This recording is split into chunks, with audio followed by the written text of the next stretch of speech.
Malawi Brief. Agape Kombe wang'alula chipani cha DPP ati palibe cha nzeru chimene akupanga mboma. Iyeyu wapitiriza kunenanso kuti nduna zina sizikutha kugwira ntchito yake. Choncho APM ngati afuna kuti zinthu ziyende akuyeneka kuchosa nduna izi. Takhalani pomwepo kuti mumve zonse. Pena ukamava munthu wina akuti zinthu zikuyenda umadabwa kuti kodi anena kuyenda kwa zinthu kuchipinda kwake kapena chani, because simungaike mtengo wokwera mafuta ncholinga yoti anthu adzikanika kugula mafuta azipezeka. Ndiye mtengo wokwera omweyonso mafuta nkomanso asanu kumakhala pakiyu, mafuta 7,000 per liter, anthu kumakhalanso panzere mafuta akulibe. Akugula mafuta pa black market. Pa black market ponso zikukanikanso. Koma akuti akuwasunga anduna azachuma. Akuti akuwasunga zovuta kuti akuwasungira chani. Pali banki yanjinso kuti agulise. Ifa anduna azachuma amene tikuwadziwawo amanzika nkugulisa katundu wa boma, anagulisa mali savings bank. So ukamona anthu ena akukhala ngati akuyamikira umadabwa kuti kodi chimene akuyamikirapo nchani. Chifukwa kunena zoona, munthu wapa Central Region, munthu waku Northern Region, palibepo choti angayamikira chifukwa chakuti amalima yekha. Amene ayamikira boma ili ndi anthu amene madera ako achimanga sichigwira, amalima Nandolo, amalima Chitedze, amalima Mapira, amene chifukwa kuti akudya zaulere zobera anthu akumpoto ndi apa Central Region amene amalima modzipereka. Amene akuti zikuyenda chifukwa kuti akudya chimanga chimene sanaketsere thukuta pa ntengo ochipa. Koma mwini wake oketsera thukutayo ali wodandaula kwambiri. Ndi wodandaula kwambiri. Mulimi panopo akufunika agulitse matumba 6 achimanga kuti agule thumba limodzi la fereleza. Ndiye boma lokomera anthu amene pachizotikoza kuti mayimbisayo, dzidzere zamanjalende, simungene kuti pamenepo pali boma. Ayi, palibe boma pamenepo. Palibe boma. Boma should be there kukomera anthu amene amagwira ntchito ndi manja awo, they work hard and they feed themselves. Anthu amenewo they should at least earn the results of thukuta lawo. Malingaso ndi mene Bible ndi malemba zimanenera. Kwa mukadzaona alesi akukondwera kwambiri kuposa anthu amene amalimbikira ntchito, zadziweni kuti palibe boma. Mukadzaona ku immigration anthu akudzadza kwambiri kuposa mmene anthu angadzadzire ku office ya Registrar General kumene anthu amalembetsa ma business, amakapeza ma business certificate, zadziweni kuti palibe boma kapena boma ndi lolumala. Simungakhale ndi anthu kumadzadza ku immigration daily pamene boma likuyenda bwino. Pitani maiko ngati South Africa, pitani maiko ngati America. Sikuti ndi nkhani anthu akamadzadza ku immigration ndi nkhani ya machine kuti machine sakuprinta bwino. Ayi, anthu akudzadza ku immigration kufuna passport athawe mdziko muno. Athawe mdziko muno. Nchimene anthu adzadzira ku immigration kumene kuja murena kuti mwabweretsa machine oradziprinta makopies 15,000 per day. Kudzadzabe ifo palibepo munthu akufuna kukhala mdziko muno. Palibe. So chizindikiro china chiona kuti boma sizikuyenda bwino, boma la nyasa, boma likulephera kuthandiza anthu ake. Chizindikiro china nchona kuti mumakhala ndi anthu ambiri omadzadza ku office ya immigration ukafuna ma passport kuposa mmene mungapezere anthu okadzadza ku office ya business registration okafuna business registration certificate. Pamene mudzadziwe kuti boma palibe. Mukadzaona pamalo pamene anthu business ya magenset ndi masola panel ikuyenda kwambiri, dzadziweni kuti pamene popo palibepo unduna wa za energy umene ukuthandiza kupanga magesi mokwanira.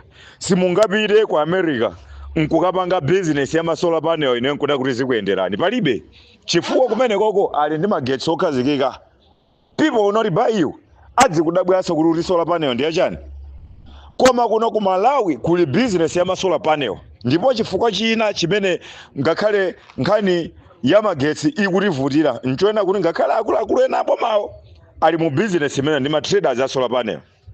Mukadzaona black market mdziko black market ikunjoya kwambiri anthu a black market akumanenepa kumafufuma mimba kuposa mabwana aku banki dzadziweni kuti dzikolo lili pamoto panopo ngati nduna zenizeni anduna azachuma amwanamveka anduna za energy ndi anthu amene akumakhalira kumapanga kumagula zinthu pa black market akafuna forex ndipo ananena I have a clip ananena anduna za energy majini mathanga kunena kuti akumapanga akweza mtengo wa mafuta chifukwa yakuti akufuna apange tare ndi mitengo imene ma traders akumakagulira zinthu zoyenza kuti ma trader athu ogula zinthu ngakhale opanga import mafuta ma transporters they are important at black market level mukadzapeza boma limene is legalizing black market dzadziweni kuti pamene popo boma lavutika pali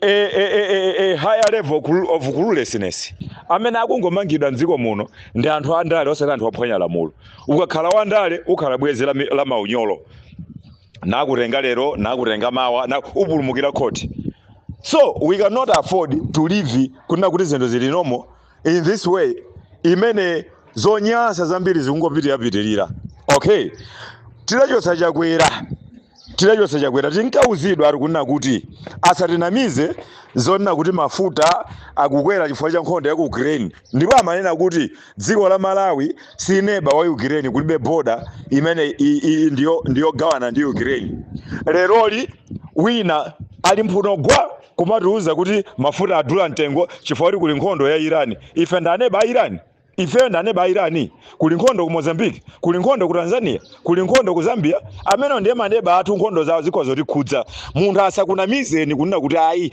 kuli nkhondo kwakuti ayi nkudziphimba mwanamveka alephera palibe chimene amadziwa chuma chimene anaphunzira mwanamveka nchankalasi amakhoza bwino nkalasi subject ya chuma ya economics osakhala kuti chuma cha background he knows nothing he does nothing he even failed to operate Malawi Savings Bank mpaka Malawi Savings Bank was incurring losses mpaka inagulisidwa how can you say that person ndi munthu akhoza kuyendesa chuma cha dziko analephera kuyendesa Malawi Savings Bank a single bank analephera kupanga manage bank akayendesa bwanji chuma cha dziko akayendesa bwanji chuma cha dziko he's just there simply because akuti akufuna kudzasira president he's just there because the best friend wa Mutalika afuna kudzakhala president wa dziko nothing he knows nothing he does nothing very clueless very clueless akakhala majini mathanga he's there simply because amunawo ndi Reserve Bank governor actually was a bank governor she knows nothing about the future she knows completely nothing she's doing nothing